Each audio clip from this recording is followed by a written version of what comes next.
तर नाशिकमधली ही दृश्य आपण पाहतोय। नाशिकमध्ये गिरीश महाजन यांच्या विरोधात बहुजन समाज पार्टी चांगलीच आक्रमक झालेली आहे। प्रजासत्ताक दिनी बाबासाहेबांचा उल्लेख न केल्यानं संताप व्यक्त केला जातोय। त्याचे पडसाद अजूनही उमटताना पाहायला मिळतात। नाशिक रोड ते शालिमार दरम्यान हा मोर्चा काढण्यात आलाय।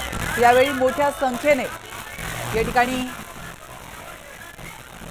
आंदोलनकर्ते उपस्थित असल्याचं आपण पाहतोय। बाबासाहेबांचा उल्लेख 26 जानेवारी रोजी मंत्री गिरीश महाजन यांनी केला नव्हता आणि त्यानंतर महाराष्ट्रामध्ये सगळीकडेच त्याचे पडसाद उमटलेले आहेत आणि अद्याप या ठिकाणी मोर्चे काढले जातात। गिरीश महाजन यांच्या विरोधात नाशिकमध्ये मोर्चा निघालेला आहे।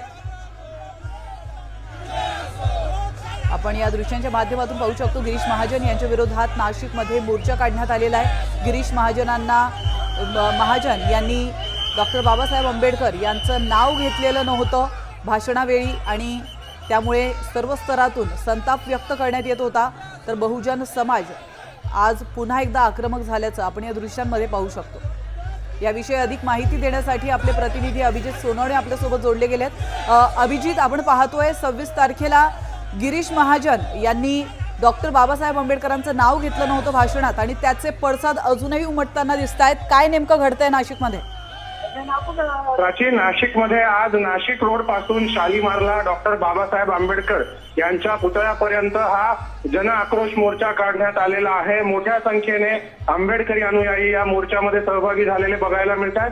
तर 26 जानेवारीला प्रजासत्ताक दिनाच्या दिवशी गिरीश महाजन यांच्याकडून अनावधानाने डॉक्टर बाबासाहेब आंबेडकर यांचा नावाचा उल्लेख झालेला नव्हता। त्यानंतर त्यांनी दिलगिरी देखील व्यक्त केलेली होती। मात्र संविधान वाचवण्याचा नारा देत आज नाशिकमध्ये आंबेडकरी जनतेने हा जन आक्रोश मोर्चा काढलेला आहे। यासोबतच कुंभमेळ्याच्या पार्श्वभूमीवर जी तपोवनामध्ये वृक्षतोड करण्यात आलेली आहे त्याचा देखील निषेध या मोर्चाच्या माध्यमातून केला जातोय। आता नाशिक रोड पासून नक्कीच अभिजित, तुम्ही दिलेल्या महत्त्वपूर्ण माहितीबद्दल धन्यवाद। आपण पाहतोय नाशिकमधली ही दृश्य गिरीश महाजन यांच्या विरोधात नाशिकमध्ये मोर्चा काढण्यात आला।